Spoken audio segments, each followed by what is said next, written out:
My friend went too far. She harassed my mom in the hospital. Boy, oh boy, that's crazy. Before I get into the thick of it, here's some background.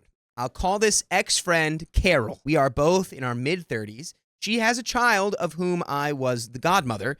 She is a cancer patient / survivor. By the way, this comes from user Dig a Freak. And if you want to submit your own stories, go to the r/OK Storytime subreddit and submit them there. I am undiagnosed, but I'm almost certain I have a touch of the tism. I do have major anxiety, depression, and was diagnosed as borderline 14 years ago. So basically, I am not a people person, but not by choice. It's extremely hard for me to maintain friendships when I'm in a constant state of panic or in a large amount of pain. This bit of information will be more important when I get to the why I'm here. I want to reiterate that this woman has known me longer than anyone else aside from my parents, so I trusted her with my life. I trusted her with all of my problems. And she definitely trusted me, or I guess used me, to cover for her more times than I can count. She knew I'd have her back no matter what happened in her life. I would be there if she needed me. This is also important later. Now, the reason I'm here. My life since about mid-July has been a absolute crap slide through a cactus field on fire while being thrown through the air repeatedly from the invisible landmines of crap that just keeps happening. I was involved in a car accident 3 days ago. 6 days ago, today is the 21st, my mother was put into the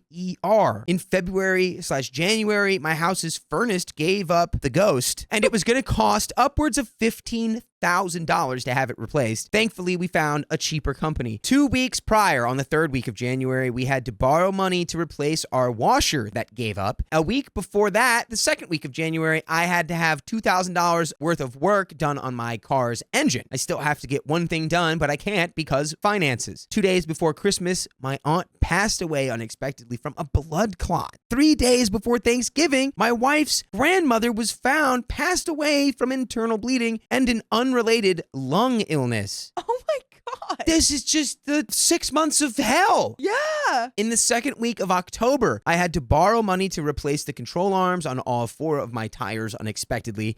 In September, I was officially diagnosed with Ehlers-Danlos. I could keep listing stuff, but I think you all get the idea. Because my mother is in the hospital and I can't speak to the parent of mine who has always been the one to take care of these types of things, my panic was at a level I have never experienced before. So I reached out to Carol and confided in her that I think I'm not being told everything, basically. I will add that she and I have been distant since before her son was born, about 8 or 9 years. He got cancer when he was, I think, 4 or 5. So it's been a couple of years. I have proof that I was always the one reaching out and that I would always get one-word responses. Typically, this isn't an issue as I don't pick up on social cues like at all. Carol, I thought, was aware of everything I was going through considering we had been friends for so long. Now, I reach out to her and let her know my mother was in the hospital. She gives very short answers, but I believe is showing concern for my mom. I admit I don't ask her how she is, but I am obviously overstimulated, and I even say as much, which is completely different from how I typically am. As the days progress, I keep her updated as she asks. Then the possibility of surgery was mentioned, so I update her, tell her I'm headed to my parents to grab stuff for mom, and that I'd let her know when I got to the hospital. Well, I never made it to the hospital. I got in a car accident. I reached out to her to let her know I won't have an update because of the accident, so she wouldn't worry about why I wasn't answering. The accident happened at 6:25 p.m. She asked me to keep her updated again, so I do. I get out of the ER and back home at midnight. The message I got from Carol was at 12:48 a.m. and nothing was wrong. My wife has to be up at 6 a.m. to be at work. We finally lay down after my anxiety finally relaxes. I have my phone turned all the way up in case my mom needs me. My phone starts ringing at 1:48 a.m. We had just gotten to sleep. I freak out, grab my phone, and see it's Carol. After I put my glasses on, I see she sent me a paragraph basically telling me that she hates me and she wants to give me the old 1-2 combo. I have screenshots from Messenger going back 2 years to prove I wasn't the one not trying to communicate. Just throwing that out there. She threatens to call my mother, who is in the effing hospital prepping for surgery, at 2:40 in the goddamn morning. My mom sent me a screenshot of their conversation since she can't talk and it has to be over text. And this woman tattles on me and tells my mother that I think they are hiding something from me while she's in the dang hospital. She's in the hospital because she coughed so hard she cracked a rib. One of the multiple air bubbles in her lungs burst, and then the pain med she was given made her kidneys malfunction, all of which was told to Carol prior to her issue. Carol, however, conveniently leaves out the part where she said she wants to hit me and that she hates me. The next day, she doesn't call me out by name, but the things she posted were nasty. Unfortunately, I don't have screenshots of the post as I had blocked her after she called me over 16 times and called my mother twice. What is going on? Why did she flip like this?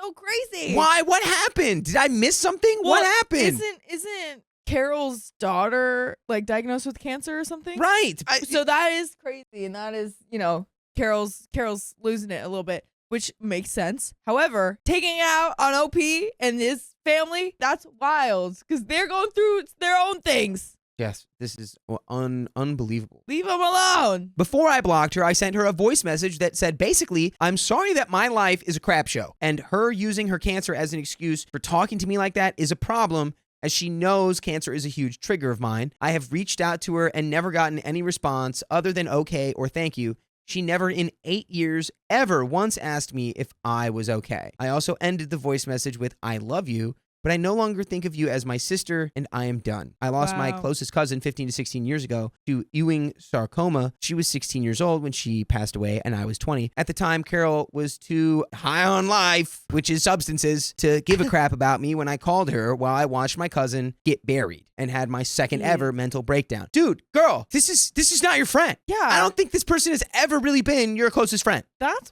what we're figuring out, I think. Like, there was a line in here about how OP doesn't pick up on social cues. Yeah. I think you missed the social cue that Carol has never been your bestie. Yeah, honestly, because you can be someone's friend, you can hang out with them for years and years, whatever, chill out, be close with the family, whatever. But to be really close, you have to be there during your hardest times and not like berate them like what's happening right now. True. If anyone wants to see the messages, I'll share them. But am I the a-hole for cutting ties with a lifelong friend over her saying that she wants to hit me? So first of all, no, absolutely not. Cut this person off. Move on. Yeah. Find a new support system. This person is not your friend. Not at all. Once you're so many of these other things could be reasons to not be friends with this person anymore. But once your physical safety is in jeopardy, dude, it's over.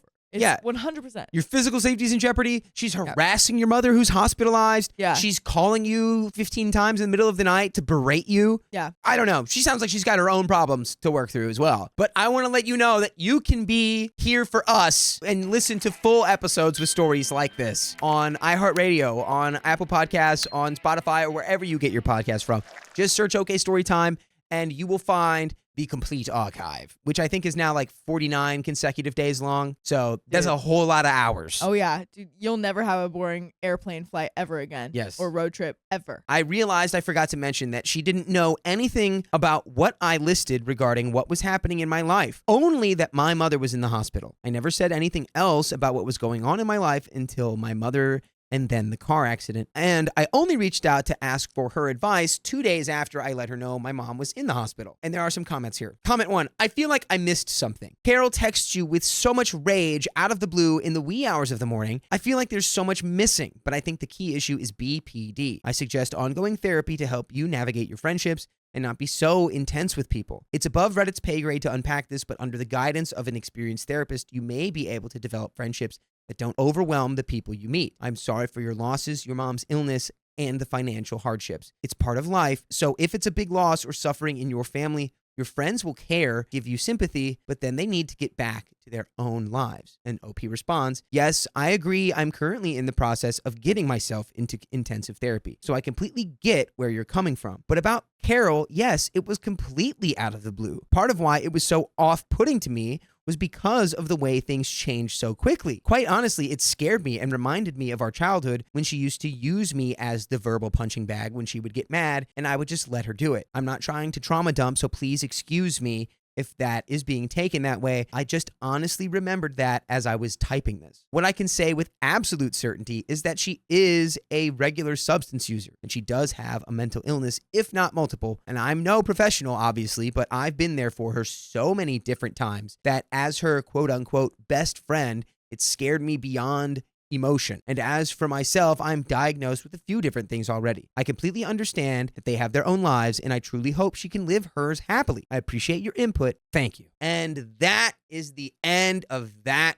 story. And that was a good comment at the end. I feel like that gave us a little more clarity. And that's the end of this episode. Wow. If you love us, make sure you subscribe. We love you. And see you tomorrow.